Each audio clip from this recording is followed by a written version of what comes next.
Welcome back to WSE English Story, where learning English becomes a journey through the lives that shaped our world. Dear learners, today we travel back to one of the most dramatic and unsettling chapters of the 20th century. A story of power, ambition, fear, and transformation. It's the story of a man whose name still divides historians, whose legacy still stirs debate, and whose actions changed the face of the modern world. Joseph Stalin. To some, he was the iron architect who turned a backward empire into an industrial superpower. To others, he was a ruthless dictator responsible for unimaginable suffering. Between those two extremes lies the truth, a truth full of contradictions, triumphs, and tragedies. And in that complexity we find lessons not only about history, but about humanity itself. Imagine a land vast and cold, stretching from Eastern Europe to the Pacific Ocean. A land shattered by revolution, filled with hunger and fear, but also with hope for a new beginning. From this chaos rose a man of steel. Stalin did not come from wealth or privilege. He was not born into greatness. Yet through cunning, strategy, and a chilling kind of determination, he climbed higher than almost anyone in modern history. And once he reached the top, he reshaped a nation and the world in his own image. But here's where his story becomes deeply unsettling. Every factory that rose from the frozen soil, every mile of railway that connected the Soviet heartland, came at a terrible cost.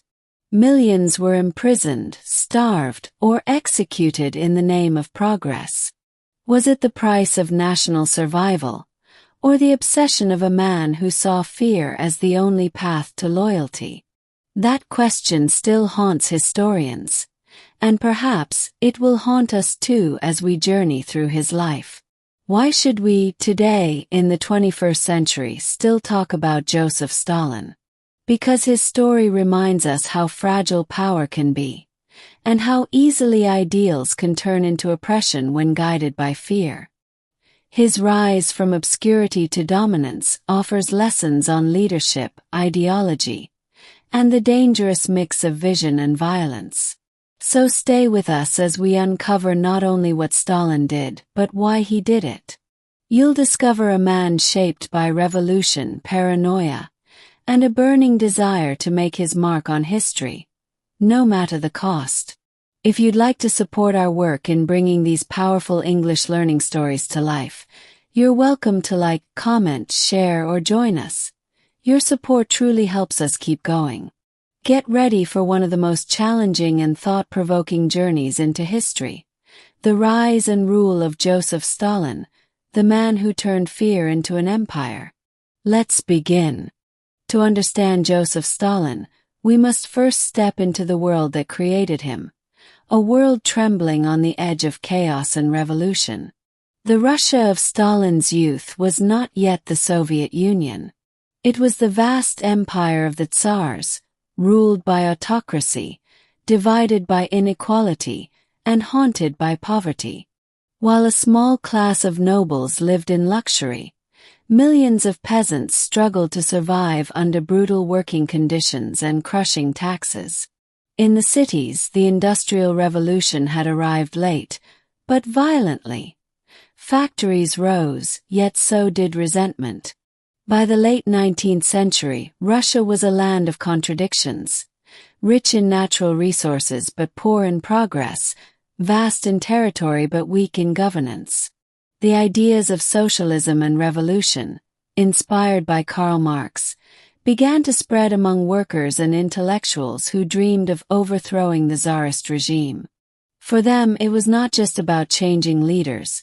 It was about transforming the entire system that allowed a few to rule over millions. When young Iosif Dzugashvili, the boy who would later rename himself Stalin, meaning man of steel, was born in 1878 in Georgia, the empire was already cracking. His birthplace, a small town in the Caucasus, was part of this restless borderland, full of rebellion and ethnic tension. Growing up, he witnessed both the brutality of imperial rule and the deep anger that smoldered among the poor. The Orthodox Church preached obedience, but revolution whispered freedom, and Stalin listened. By the early 1900s, the Russian Empire was collapsing under its own weight. In 1905, a wave of strikes and protests shook the country. Workers marched, soldiers mutinied, and blood filled the streets. Although the Tsar managed to hold on to power for a few more years, the monarchy's legitimacy was fatally wounded. The First World War finished what the revolution had started. Millions of Russian soldiers died, cities starved, and the government lost control. In 1917, the Romanov dynasty fell, and the Bolsheviks, led by Vladimir Lenin, seized power. But revolution did not bring peace. Instead, it brought civil war, famine, and terror. From 1917 to 1921, Russia tore itself apart as red and white armies fought for control. Villages burned, cities crumbled, and hunger killed more people than bullets. The economy collapsed completely. When Lenin's forces finally triumphed, the new Soviet Union was born from ashes. It was a state founded on ideals of equality, yet ruled through force and fear. This was the world Stalin inherited, a wounded nation desperate for order, unity, and strength. The dream of socialism had survived, but barely. Lenin's health was failing, and the young Soviet state stood fragile, surrounded by hostile powers and divided within. Many wondered whether the revolution would even last. For Stalin, this crisis was not only a challenge, it was an opportunity. In his eyes, Russia's survival depended on one thing: absolute control. To him, democracy was chaos, disagreement was weakness, and hesitation was betrayal. His vision for the Soviet Union was not a gentle utopia, but a fortress, disciplined, powerful, and industrialized, no matter the human cost.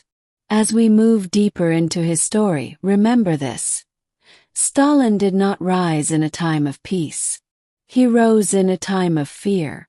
The world around him was collapsing, and from that collapse, he built his empire of steel. Before we continue, let me ask you something.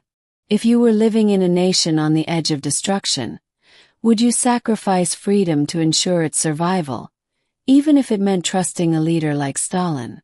Joseph Stalin's rise to power did not begin in palaces or in the company of great men. It began in the narrow, dusty streets of Gori, a small Georgian town where hardship was part of daily life. Born in 1878 to a poor shoemaker and a devout mother, young Iosif Dzugashvili grew up in a world where dreams were crushed by poverty and violence. His father, an alcoholic, often beat him and eventually abandoned the family.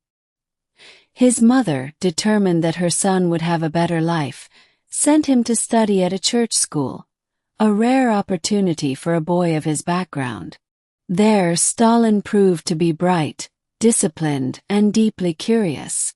He absorbed literature, theology, and the Russian language. But behind his quiet eyes grew a restless mind, one that questioned authority. In the religious texts he studied, he saw both beauty and contradiction. He began to read forbidden works, including those of Karl Marx, and discovered a new gospel, the gospel of revolution. To Stalin, Marxism promised justice in a world that had offered him none. He later won a scholarship to the Tiflis Theological Seminary, one of the most prestigious schools in Georgia. Ironically, it was meant to train him as a priest, but instead it turned him into a rebel. Surrounded by rigid rules and strict discipline, Stalin's resentment toward authority deepened. He joined underground revolutionary circles, distributed illegal pamphlets, and attended secret meetings under candlelight. It was here that he learned the arts of secrecy, manipulation, and endurance, qualities that would later define his rule. When he was expelled from the seminary in 1899, he devoted himself fully to revolutionary activities. He joined the Russian Social Democratic Labor Party, which later split into two factions: the Bolsheviks, led by Lenin, and the Mensheviks. Stalin chose Lenin's side. He admired Lenin's discipline and his belief in a tightly controlled revolutionary movement. To Stalin, this was not just politics, it was survival. Over the next 2 decades, Stalin lived as an outlaw. He organized strikes, printed propaganda, and robbed banks to fund the Bolshevik cause. He was arrested multiple times and exiled to Siberia, yet he always managed to escape or return. During these years, he learned to trust no one, to hide emotion, and to use fear as a weapon. The harsh winters of Siberia taught him endurance. The constant betrayals taught him suspicion. He began to see life as a struggle between the strong and the weak, and he intended to be among the strong. When the Bolsheviks finally seized power in 1917, Stalin's loyalty and experience earned him Lenin's trust. Unlike the fiery speakers of the revolution, Stalin was quiet, patient, and practical. He took charge of organizing the party's machinery, the offices, the files, the people. It was unglamorous work, but it gave him control over information and appointments. While others debated ideology, Stalin built networks of loyalty. He was not yet the dictator, but he was already building the foundation for it. Then came a turning point. In 1922, Lenin appointed Stalin as General Secretary of the Communist Party, a role many thought to be administrative, even dull. But Stalin saw its hidden power. From this position, he could decide who rose and who fell within the party. He quietly placed loyal allies in key positions, rewarding obedience and removing rivals. Over time, this web of control became unbreakable. When Lenin's health declined after a series of strokes, the question of succession loomed large. Lenin, increasingly aware of Stalin's growing influence, wrote a secret letter, his famous testament, warning the party to remove Stalin from power. He called him rude, unfit, and too dangerous. But Lenin died before his words could take effect. Stalin acted quickly. He suppressed the letter, isolated Lenin's allies, and staged a grand funeral that presented himself as the most loyal guardian of Lenin's legacy. People believed it. The image of Stalin as Lenin's true disciple was born. From that moment on, his path was set. Behind his calm, expressionless face, there burned a fierce desire to prove himself, to turn the revolution into a permanent, unstoppable force. Every humiliation he had suffered in childhood, every rejection, every exile, all of it became fuel for his hunger for control. He no longer wanted simply to serve the revolution. He wanted to become it. By the mid-1920s, Joseph Stalin stood at the center of Soviet politics. But the Soviet Union he inherited was still weak, exhausted from revolution, civil war, and hunger. Its economy lay in ruins, its people were weary, and its enemies, both inside and outside its borders, watched closely, waiting for it to fail. For Stalin, this fragile situation demanded strength. He was convinced that only a centralized, disciplined state, under his personal control, could rebuild and protect the revolution. His first decisive act was to remove his rivals. Using his position as General Secretary, Stalin skillfully manipulated alliances within the Communist Party. He first sided with moderate leaders to push out Trotsky, the brilliant but arrogant commander of the Red Army. Then, one by one, he turned on his former allies, Zinoviev, Kamenev, Bukharin, accusing them of betraying Lenin's vision. Through speeches, propaganda, and political trials, he erased their influence and rewrote their history. By 1929, Stalin stood alone at the top, unchallenged, and fully in command of the world's first socialist state. But what he did next would change the destiny of millions. Stalin believed that the Soviet Union must modernize quickly or die. He famously declared, "We are 50 or 100 years behind the advanced countries. We must make good this distance in 10 years. Either we do it or they crush us." This belief became his mission, and his justification for a campaign of forced industrialization unlike anything the world had seen. Factories rose from empty fields. Massive projects like the Dnieper Dam and the Moscow Metro became symbols of progress. Workers were driven to break production records, inspired and pressured by propaganda that glorified the new Soviet man. Entire cities were built from nothing in the frozen north and the barren east. The results were breathtaking. In just a decade, the Soviet Union transformed from an agrarian country into an industrial power capable of rivaling the West. Yet beneath this industrial miracle lay a dark foundation, the suffering of millions. Stalin forced peasants to abandon their small farms and join collective ones, in what was called collectivization. Those who resisted were branded as traitors or kulaks, enemies of the people. The secret police, the NKVD, confiscated grain and livestock, often leaving entire villages to starve. In Ukraine, this led to the Holodomor, a man-made famine that killed millions. Families were torn apart, children died in fields, and silence became the only language of survival. While peasants starved, fear spread throughout society. The Great Purge began in the 1930s, as Stalin's paranoia grew. Anyone suspected of disloyalty, generals, writers, party officials, even close friends, could be arrested, tortured, and executed. Trials were staged, confessions were forced, and history itself was rewritten. One day you could be a hero of the revolution, the next an enemy of the state. The prisons and labor camps of Siberia filled with millions of people, workers, farmers, intellectuals, all serving the empire of fear.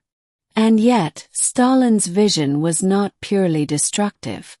Beneath the terror, there was an undeniable drive to strengthen and defend the nation.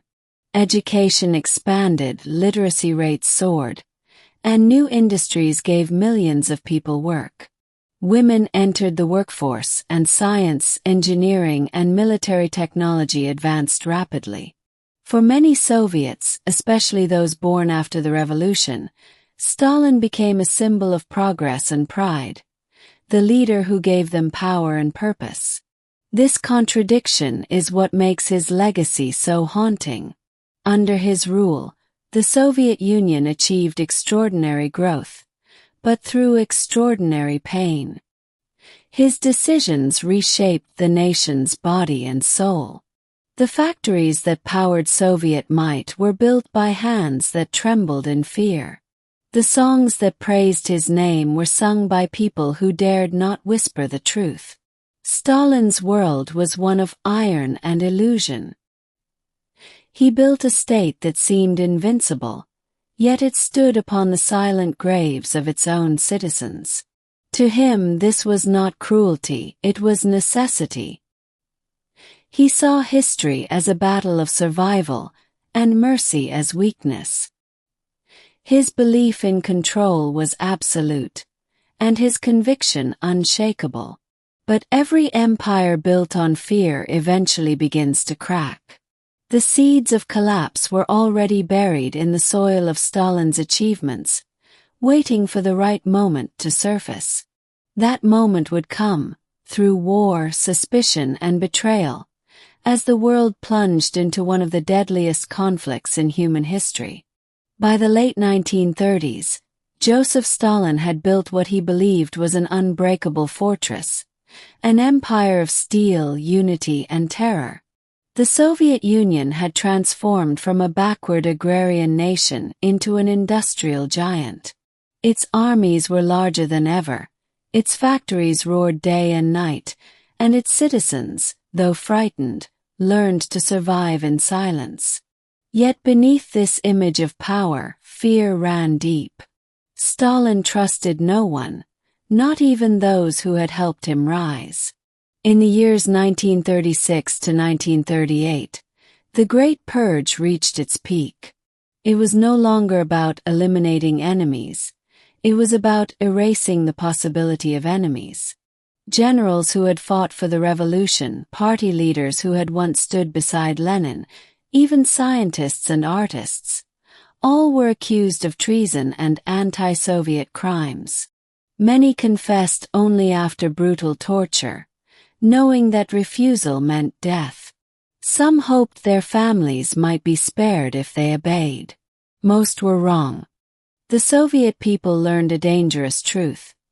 In Stalin's world, loyalty could not protect you, only luck could. The sound of footsteps at night became a signal of terror. Neighbors avoided eye contact. Children were taught never to repeat what their parents said at home. Trust had disappeared. Fear was the new language of survival. And then came 1939, the year the world stood on the edge of another great war. In a shocking move, Stalin signed a non-aggression pact with Adolf Hitler, the leader of Nazi Germany. The two dictators, once sworn ideological enemies, agreed to divide Eastern Europe between them. For many, this deal was unthinkable, but for Stalin it was cold strategy. He believed the Soviet Union needed time to prepare for war, and that letting Germany fight the West first would weaken both sides. First, the gamble seemed to work. The Red Army moved into eastern Poland, the Baltic states, and parts of Finland, expanding Soviet territory. Stalin appeared triumphant, cautious, but in control. Yet in June 1941, his worst nightmare arrived. Hitler broke the pact and invaded the Soviet Union. Millions of German troops stormed across the border in Operation Barbarossa, the largest invasion in history. Stalin was shocked. For days, he reportedly withdrew in silence, unable to accept the betrayal. What followed was catastrophe. The Soviet army was unprepared. Entire divisions collapsed, cities fell, and civilians fled as the German forces advanced deep into Soviet territory. By the end of 1941, the Nazis stood at the gates of Moscow. It was the darkest moment in Stalin's rule, the moment when all his control, all his terror, all his power seemed meaningless. But it was also the moment that forced his transformation. Realizing that survival demanded unity, Stalin reappeared, not as the invisible ruler, but as the public leader of the nation. He delivered speeches that stirred both fear and pride, calling on the people to defend their motherland. He revived Russian patriotism, even allowing the Orthodox Church, which he had once suppressed, to return and bless the war effort. The man who had once ruled through division now demanded unity, and millions responded. The war that followed, the Great Patriotic War as the Soviets called it, became a test of endurance beyond imagination. Entire cities were destroyed. 20 million Soviet lives were lost. Yet, against all odds, the Red Army turned the tide. The victory at Stalingrad in 1943 became the turning point. The city that bore Stalin's name refused to fall. Street by street, house by house, Soviet soldiers fought with desperate courage. The victory there marked not only the beginning of Germany's defeat, but also Stalin's rise as a symbol of resistance. When Berlin finally fell in 1945, the world hailed the Soviet Union as one of the victors of World War II. Stalin emerged from the war as a hero, the man who had saved his country from annihilation. Parades filled Red Square. Statues were built in his honor. Across the world, millions admired his defiance, his strength, his endurance. Yet behind the celebration lay an unspoken truth. Victory had come at a price beyond measure. The Soviet Union had survived, but the people had paid with their blood. The same factories that built tanks had once caused famine. The same leader who inspired victory had once destroyed trust. Now, as the war ended, the question shifted. What happens when a man who has tasted total power and survived total war must now lead in peace? Before we continue, take a moment to reflect. When victory is built on suffering, can it still be called triumph?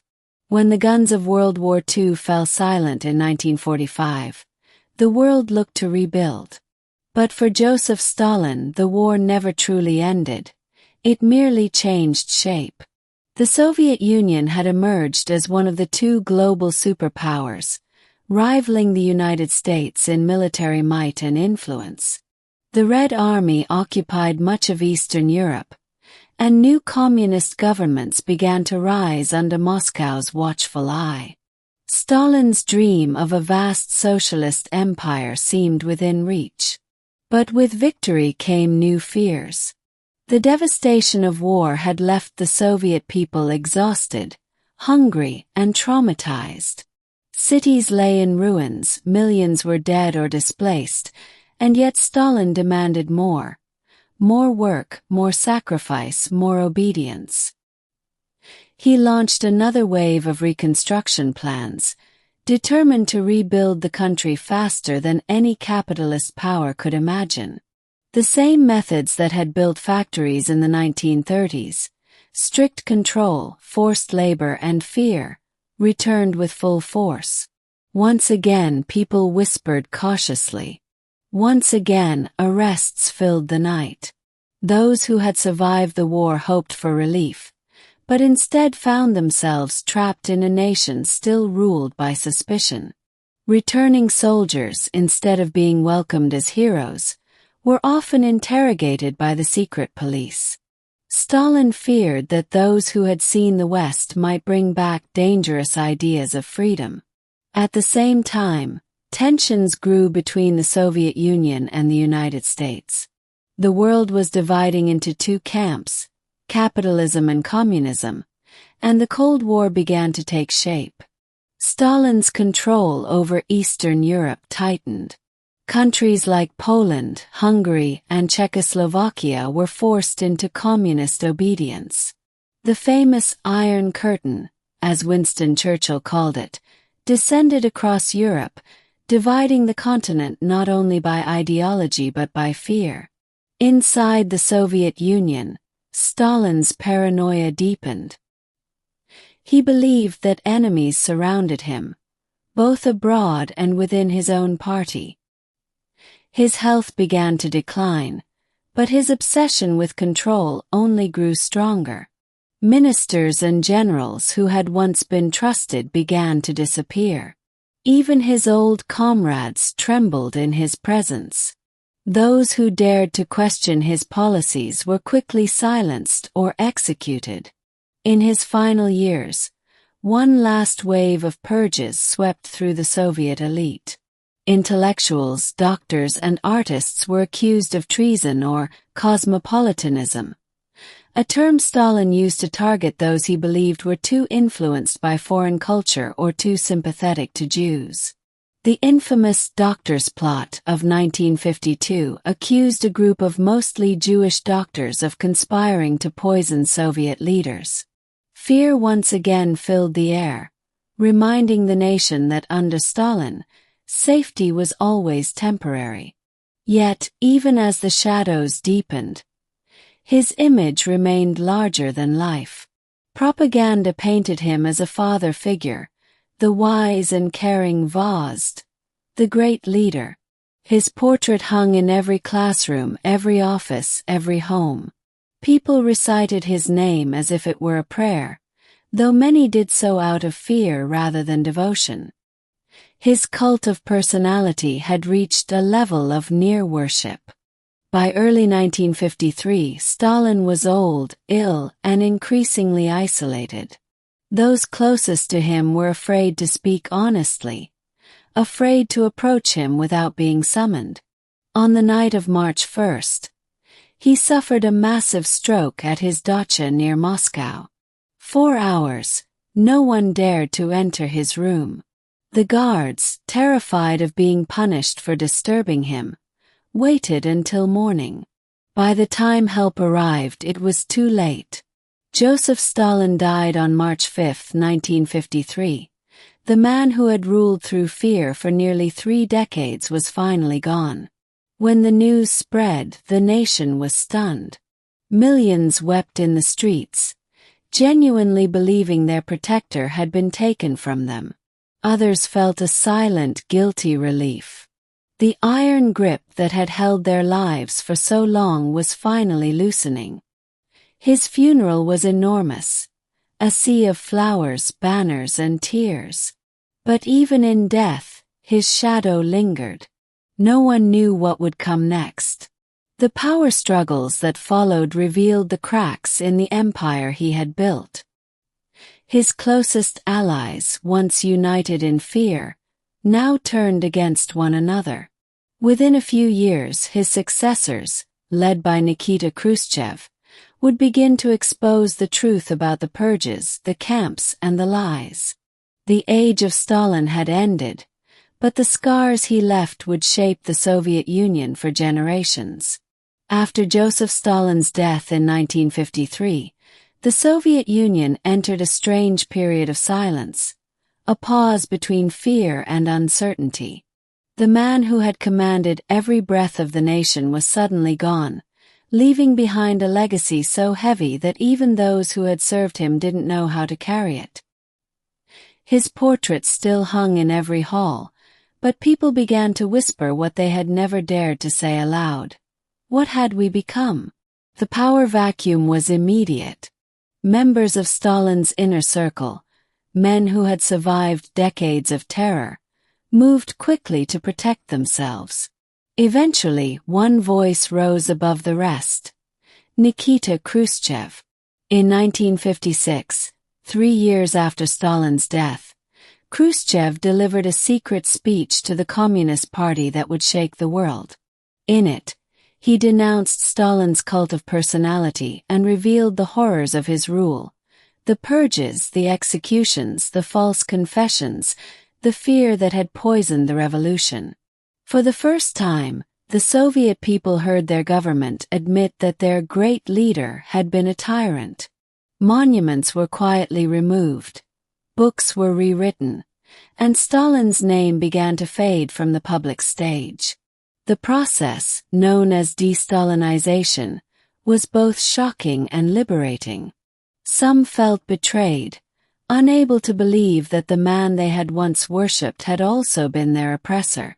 Others felt vindicated, as if their decades of silent suffering had finally been recognized. But history is rarely simple. Even as Khrushchev condemned Stalin, many in the Soviet Union, especially the older generation, still remembered him as the man who defeated Hitler, the leader who turned peasants into workers and workers into engineers. For them, Stalin was the father of Soviet strength, the one who made their nation respected, even feared across the world. They saw the cost as tragic, but perhaps necessary. Outside the Soviet Union, reactions were equally divided. To the West, Stalin became the ultimate symbol of totalitarianism, a man who had betrayed the ideals of socialism and replaced them with terror. Yet among some communist movements in Asia, Africa, and Latin America, he remained an icon of resistance against Western imperialism. His methods were criticized, but his defiance was admired. The debate over his legacy was no longer political. It became moral, philosophical, even personal. As the decades passed, each new generation of historians and citizens reinterpreted Stalin's role. During the Cold War, Soviet textbooks softened his crimes while praising his achievements. After the fall of the Soviet Union in 1991, archives opened and the truth became harder to deny. Documents revealed the full scale of the purges, the forced famines, and the millions who had vanished into the labor camps. For many Russians, it was an awakening that felt both painful and necessary, like discovering that your entire childhood had been built on a lie. And yet, even in modern Russia, Stalin's memory remains deeply conflicted. Some still see him as a ruthless but effective leader who made the Soviet Union strong. Others see him as a monster who destroyed its soul. His image appears in both history museums and political posters. His name is spoken with both pride and shame. Stalin, even decades after his death, continues to divide hearts and minds, not just in Russia but around the world. Perhaps that is the truest measure of his legacy. He cannot be easily erased. He represents the dual nature of power, its ability to build and to destroy, to inspire and to enslave. The Soviet Union he created is gone, but the questions he left behind remain. How much control is too much? Can progress ever justify suffering? And how do we remember those who achieved greatness through cruelty? Joseph Stalin's life remains one of the most haunting case studies of power in modern history. His rise from a poor boy in Georgia to the absolute ruler of one of the world's largest empires was both extraordinary and terrifying. He reshaped a nation, but in doing so, reshaped what humanity thought was possible, for both good and evil. His story forces us to confront the deepest question of politics and morality. What happens when one man's vision becomes stronger than the voices of millions? One of the most important lessons from Stalin's rule is the danger of unchecked authority. When fear replaces accountability, even the noblest ideals can turn dark. The Soviet Revolution began with dreams of equality, justice, and workers' power, ideals that inspired millions across the world. But under Stalin, those ideals were twisted into instruments of control. Dissent became treason. Loyalty became survival. Truth itself became whatever the leader said it was. His system worked precisely because it destroyed trust. Neighbors reported neighbors. Friends whispered carefully. People learned to hide their thoughts, to speak in safe phrases, to live in two realities. One public, one private. The result was not just political repression, but psychological paralysis. Stalin's greatest victory was not in the number of people he ruled, but in how deeply he entered their minds. Another warning lies in how easily a cult of personality can replace genuine leadership. Stalin understood the power of image. Statues, portraits, parades, slogans. He was everywhere. On walls, in songs, in the hearts of children reciting his name each morning. Over time, the myth of Stalin became more powerful than the man himself. When a leader becomes sacred, truth becomes irrelevant. Facts are rewritten, and the people begin to worship their own oppression. Stalin's legacy also reminds us that progress built on fear cannot last. He industrialized the Soviet Union, yes, but at a human cost so enormous that it scarred generations. The factories he built turned peasants into workers, but the same system also turned citizens into prisoners. The state advanced, but the individual vanished. In the end, the Soviet Union he created could not sustain itself, because it had silenced the very creativity and freedom that true progress depends on. And yet, Stalin's story is not just about one man's cruelty. It is also about human vulnerability, our longing for order, for strength, for someone to lead us through uncertainty. In times of chaos, people often trade freedom for security. Stalin offered that illusion of safety. He promised a clear enemy, a simple truth, and an unshakable destiny. Millions followed him because he made them believe their sacrifices were meaningful. That is perhaps the most sobering lesson. Tyranny does not only rise by force, it rises through faith. Today, as nations struggle with misinformation, populism, and political polarization, Stalin's life remains a chilling mirror. His reign shows how language can be weaponized, how patriotism can become manipulation, and how fear can disguise itself as loyalty. It reminds us that democracy, freedom, and truth must be defended constantly, not just with laws but with courage. In the end, Stalin's name endures not because of his greatness, but because of what his story reveals about us all. The capacity for cruelty lies within every system, and within every human being who chooses silence over conscience. His empire has fallen, but his warning remains. When fear rules, humanity fades. Today, Joseph Stalin remains one of the most divisive figures in history. In Russia, some still call him the savior who led the nation through its darkest hours, the man who turned a backward land into a superpower and defeated Nazi Germany. Others remember him as a tyrant responsible for the death of millions, a ruler whose paranoia crushed his own people more brutally than any foreign enemy ever could. Between these two images lies the truth, complex, uncomfortable, and impossible to forget. As the years have passed, historians have uncovered countless documents, diaries, and secret records that reveal more about how Stalin truly ruled. What emerges is not a simple story of good versus evil, but one of contradictions. He was methodical yet impulsive, brilliant yet blinded by fear, visionary yet heartless. He dreamed of progress, but his path to it was paved with suffering. He spoke of peace while building the largest military machine of his time. He promised equality, yet ruled through privilege and terror. Stalin was not a monster born from nothing. He was a product of a world torn apart by war, inequality, and revolution, and a warning of what happens when desperation chooses dictatorship over dialogue. For modern learners and thinkers, his story offers a sobering reflection on the nature of power itself. True leadership demands not only strength but empathy.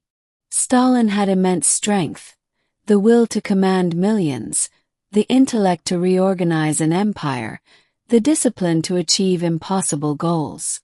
But empathy, that was the one power he never understood. Without empathy, his victories became hollow, his greatness poisoned by cruelty. The man who could move nations could not move hearts. Perhaps that is why his name still evokes both fascination and fear. He forces us to confront a timeless question. Can progress justify pain? Can a nation's strength ever excuse the suffering of its people? There are no easy answers. History teaches us that moral compromise often begins with good intentions, and that every necessary sacrifice deserves to be questioned. If you look at the world today, echoes of Stalin's lessons are still visible. We see leaders who promise to save their nations by silencing critics, who equate loyalty with obedience, who rewrite truth to fit their narrative. And we see societies that sometimes accept it, not because they love tyranny but because they fear chaos. It is a pattern as old as civilization itself. But the story of Stalin warns us that the price of silence is always higher than the price of courage. There is one line often attributed to him: "One death is a tragedy, a million is a statistic." Whether he truly said it or not, the quote captures something essential about his worldview: a chilling indifference to human life. It reminds us that numbers can never express human suffering, that every life lost to ideology is a world extinguished. As English learners, as global citizens, understanding this truth helps us read history not just as a record of events, but as a mirror of human emotion, choice, and consequence. So as we close this story, let's remember: history is not a collection of heroes and villains. It is a reflection of our own potential, for greatness and for cruelty. The story of Joseph Stalin teaches us that progress without compassion leads to destruction, and that fear, once unleashed, becomes harder to control than any army. But it also teaches us that awareness, knowledge, and courage can prevent history from repeating itself. What do you think? If you lived in Stalin's time, would you have spoken out, or stayed silent to survive? It's a difficult question, but one worth asking ourselves, even today. If this story moved you, inspired reflection, or taught you something new, support our work by liking, sharing, or leaving a thoughtful comment below. Your support means the world and helps us keep creating stories that challenge the mind and touch the heart. This has been WSE English Story, where learning English becomes a journey through the world's most powerful lives and lessons. Thank you for staying with us until the end. Remember, understanding history is not just about the past, it's about shaping a wiser, kinder future. See you in the next story.